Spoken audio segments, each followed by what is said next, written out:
الله الرحمن الرحيم وَلَقَدْ يَسَّرْنَا الْقُرْآنَ لِلذِّكْرِ فَهَلْ مِن مُّدَّكِرٍ، اور ہم نے اس قرآن کو نصیحت کے لیے آسان ذریعہ بنا دیا ہے، پھر کیا ہے کوئی نصیحت حاصل کرنے والا۔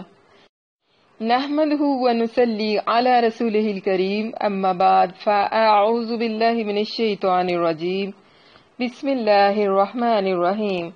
رب اشرح لی صدری ویسر لی امری واحلل عقدۃ من لسانی یفقہوا قولی رب یسر ولا تعسر وتمم بالخیر اللہم انا نسألک علما نافعا ورزقا طیبا وعملا متقبلا آمین۔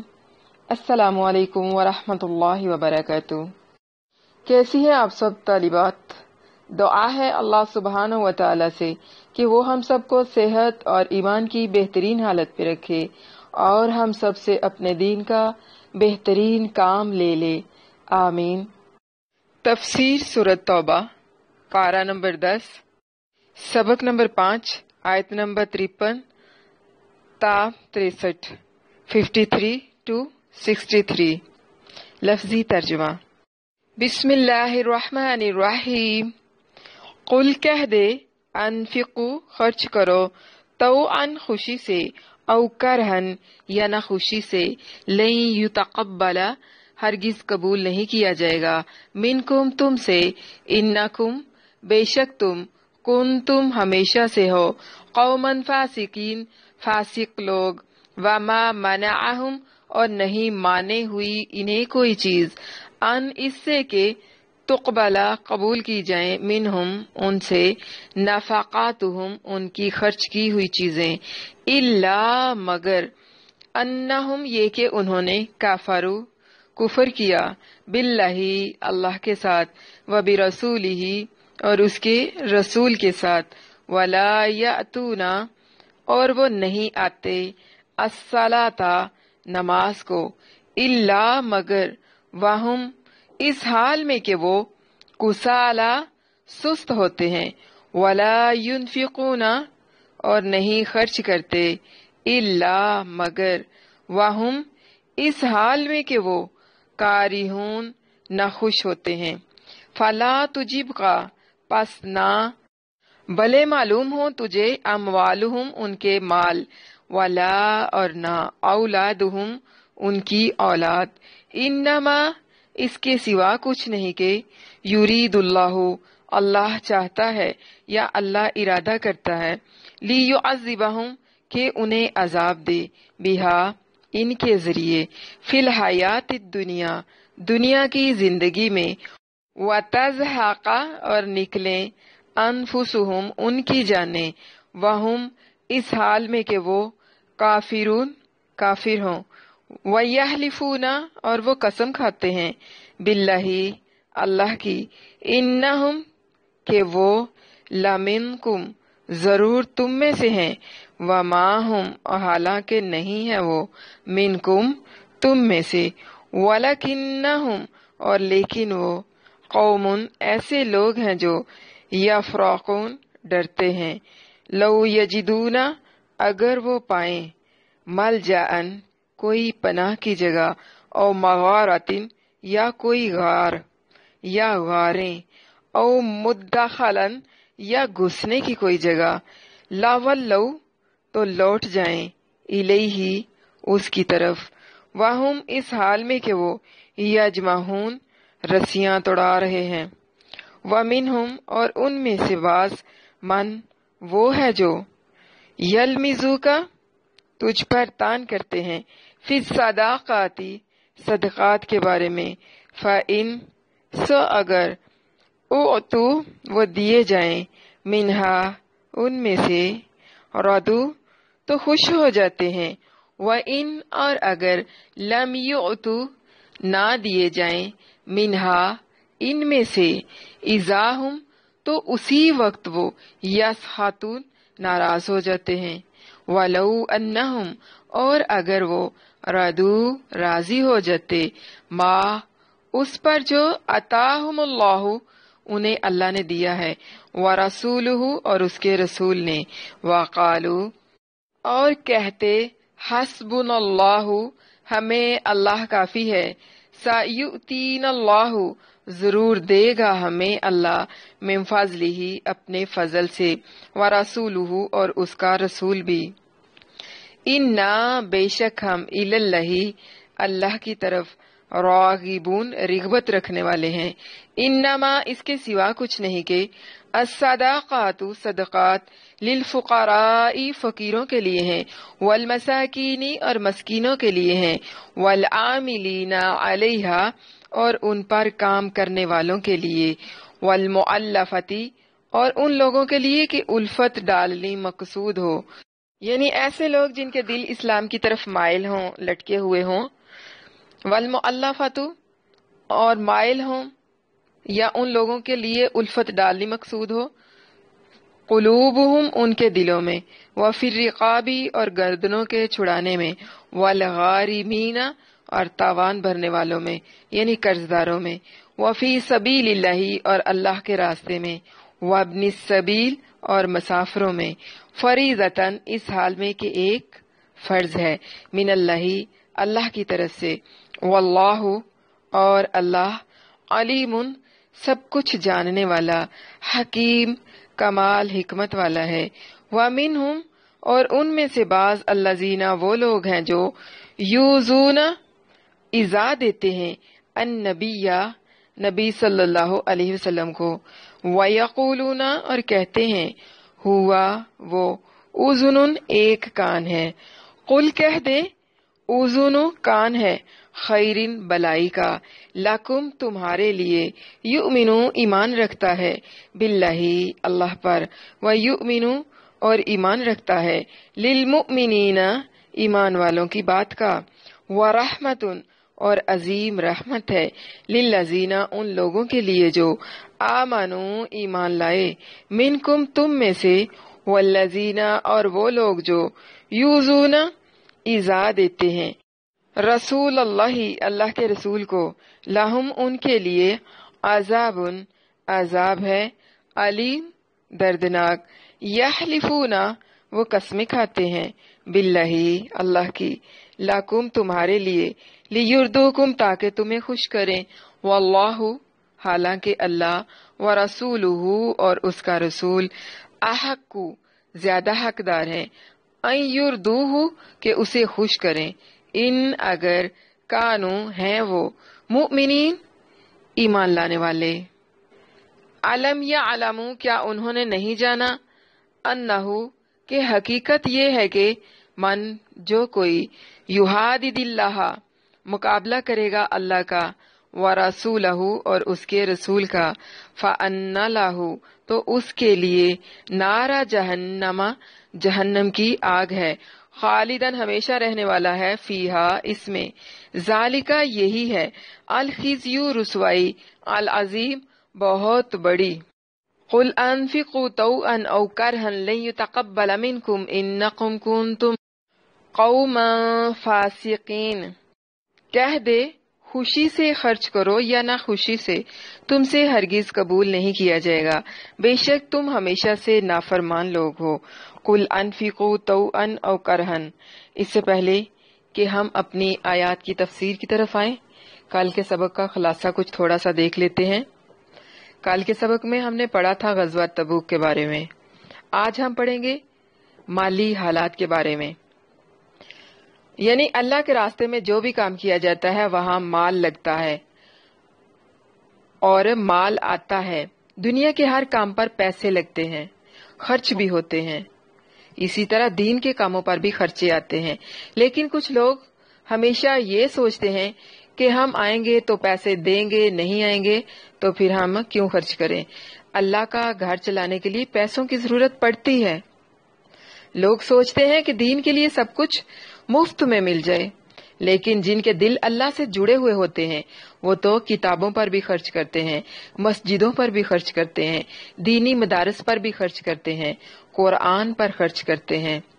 کچھ لوگوں کو اللہ کے نبی صلی اللہ علیہ وسلم کے مالی امور کے بارے میں غلط فہمیاں پیدا ہو گئی تھی، اگلی آیات کے اندر انہی غلط فہمیوں کے بارے میں بات ہوگی انشاءاللہ۔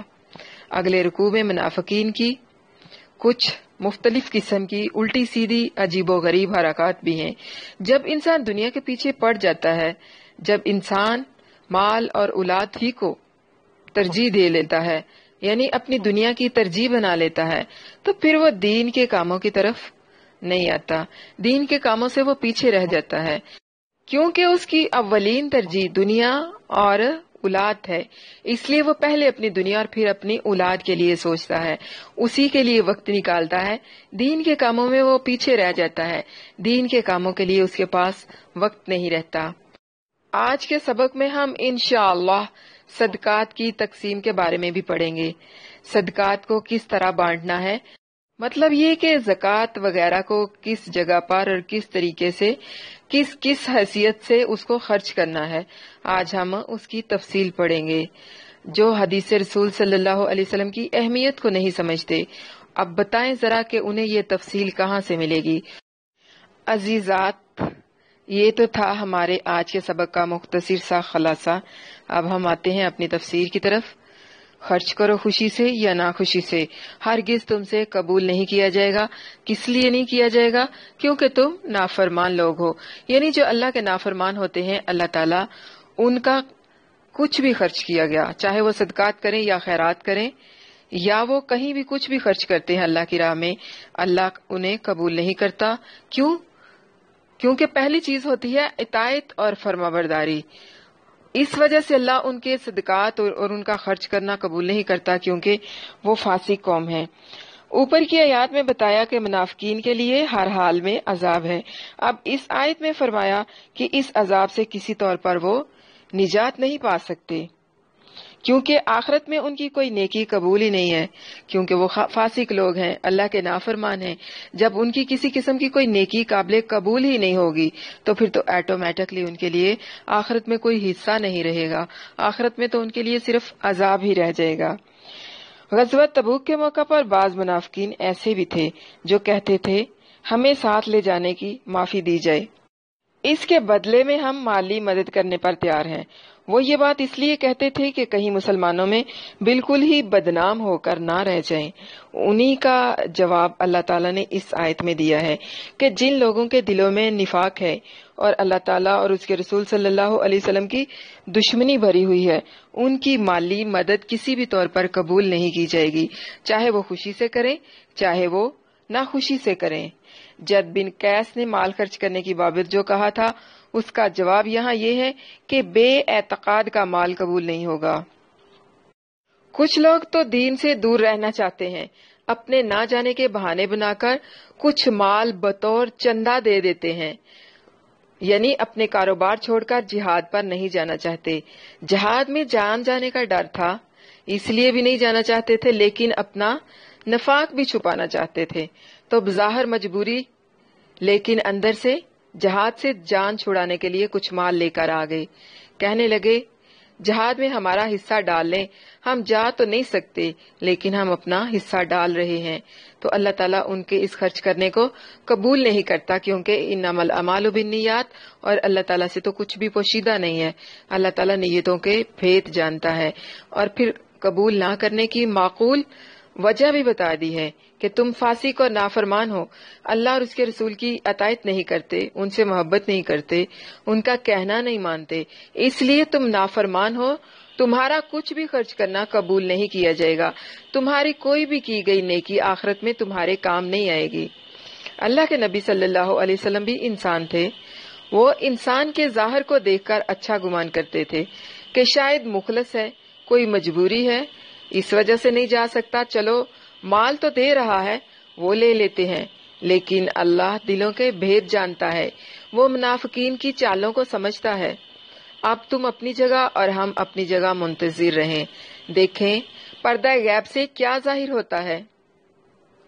اللہ نے ظاہر کر دیا کہ تمہارے خرچ کرنے کا اللہ بھوکا نہیں ہے، اللہ کو کوئی ضرورت نہیں ہے تمہارے کسی بھی قسم کے خرچ کرنے کی، چاہے تم خوشی سے دو یا ناراضگی سے دو، اللہ تعالیٰ قبول نہیں فرمائے گا، اس لیے کہ تم فاسق لوگ ہو۔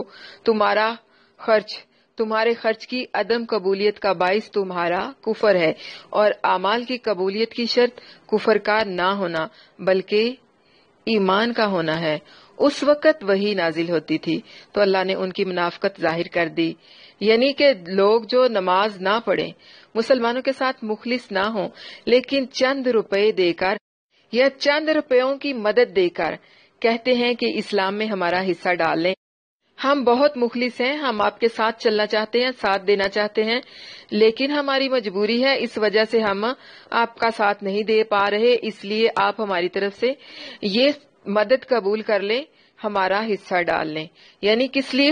نمود و نمائش کے لیے، تاکہ لوگ ہمیں برا نہ کہیں، ہمیں اچھا سمجھیں۔ اگر کسی کے پاس بہت مال ہے، اگر وہ اللہ کے نام پر خرچ کر دے تو کیا بڑی بات ہے، لیکن اصل اجر وہ پاتا ہے جو اپنی ضرورت کو روک کر اللہ کی راہ میں خرچ کرے۔